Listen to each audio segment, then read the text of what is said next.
Assalamualaikum warahmatullahi wabarakatuh. Ketemu lagi teman-teman dengan channel Don GTO. Nah, pada kesempatan kali ini channel Don GTO akan membahas terkait dengan klaim hak cipta. Nah, sebetulnya klaim hak cipta di video YouTube itu aman nggak sih? Bisa dimonetize nggak sih?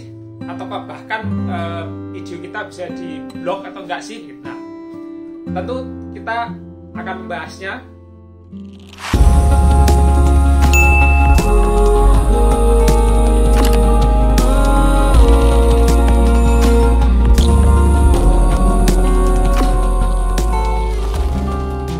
Nah, teman-teman, jadi kita harus tahu dulu ya. Jadi ada dua kriteria terkait hak cipta.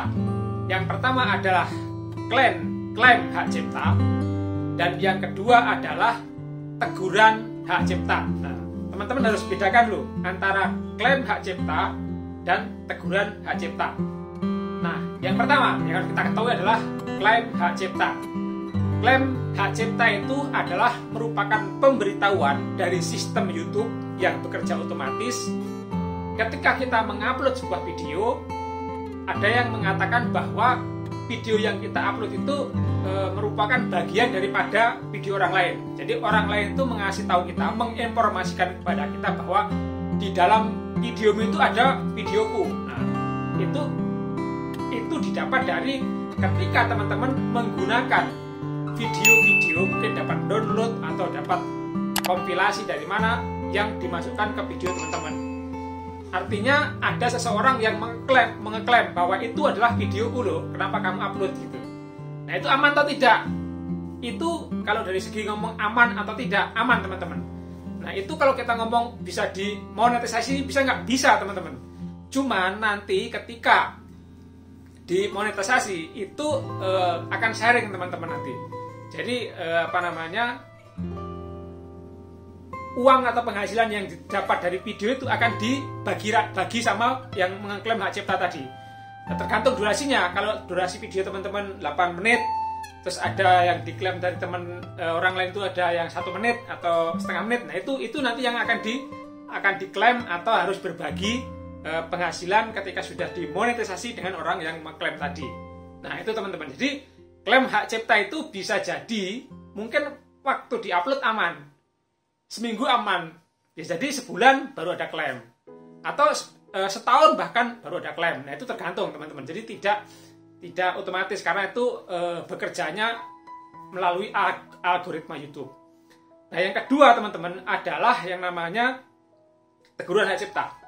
Nah, kalau teman-teman sudah kena teguran hak cipta, itu yang sudah tidak bisa diselamatkan. Artinya itu merupakan teguran. Kalau teman-teman ada teguran hingga 3 kali dalam waktu 3 bulan, nah itu bisa jadi teman-teman atau channel YouTube teman-teman bisa di-ban oleh YouTube. Maksudnya ditangguhkan atau tidak diaktifkan oleh YouTube. Nah, itu. Jadi kalau teguran itu sama klaim beda teman-teman. Itu yang harus diperhatikan. Nah, sebetulnya teguran itu ada 2 teman-teman. Teguran itu ada 2 kalau teguran YouTube itu.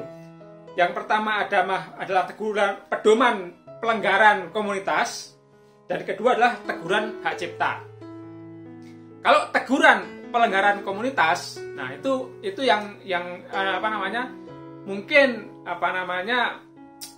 video teman-teman ada yang masalah pencurian, masalah pembunuhan, seperti itu. Itu maka nanti video teman-teman akan kena yang namanya pedoman pelanggaran komunitas. Itu. Nah, kalau sudah kena pelanggaran komunitas tadi, itu pedoman pelanggaran komunitas, kalau sampai 3 bulan ternyata teman-teman bisa memperbaiki isi video itu aman. Artinya teguran itu akan hilang nanti gitu.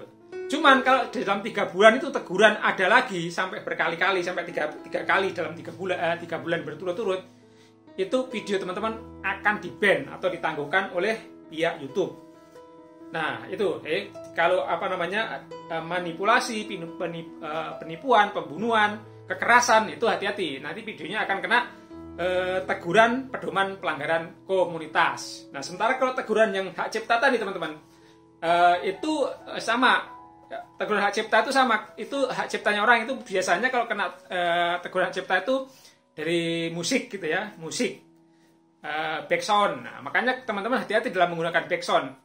Jangan ngambil backsoundnya orang lain yang dikira bagus kita masukkan ke video kita, hati-hati akan kena teguran hak cipta. Nah itu tadi. Jadi kalau kita menggunakan teguran hak cipta itu sama, dia otomatis bekerjanya teman-teman, tidak sekaligus. Maksudnya otomatis bekerja, sistem YouTube itu bekerja akan mencari apakah video kita itu mengandung teguran hak cipta atau tidak. Tidak instan. Kadang-kadang mungkin pas dia upload juga aman teman-teman. Upload aman, bulan ke depan aman, 3 bulan kemudian aman, mungkin tahun depan baru kena. Itu bisa jadi. Makanya hati-hati kalau teman-teman terpaksa harus menggunakan backsound, gunakanlah backsound yang disediakan oleh YouTube Studio. Karena di sana ada ribuan backsound yang disediakan oleh YouTube Studio gratis. Makanya itu teman-teman ya, jangan sampai teman-teman kena teguran pedoman pelanggaran komunitas maupun teguran hak cipta. Nah, amannya bagaimana teman-teman? Nah, amannya walaupun teman-teman kalau video tadi ya, maksud saya kalau backsound tadi, teman-teman udah minta izin nih ke yang punya lagu, ya silahkan aja gunakan. Contohnya saya punya lagu, saya musisi, ya gunakan saja gitu. Nah itu kalau antara personal kan udah boleh, tapi sistem YouTube nggak mengenal seperti itu. Pokoknya kalau menurut sistem YouTube bahwa video itu udah diklaim punya hak cipta seseorang, bila kita menggunakan ya akan digunakan sebagai akan kena pelanggaran hak cipta. Itu ya teman-teman ya. Nah itu juga Nah amannya bagaimana? Amannya bagaimana agar kita tidak kena klaim hak cipta maupun teguran hak cipta? Ya caranya sih gunakan karya yang seoriginal mungkin, asli maksudnya gitu ya. Jadi kalau teman-teman terpaksa harus menggunakan backsound, gunakan backsound yang ada di YouTube Studio. Itu dijamin aman, tidak akan kena teguran pelanggaran hak cipta maupun pelanggaran pedoman komunitas, aman. Termasuk dengan video, teman-teman gunakan video yang seoriginal mungkin. Jangan ngambil sana, jangan ngambil sini. Nah, karena kenapa? Karena ketika kita membuat YouTube, ya khususnya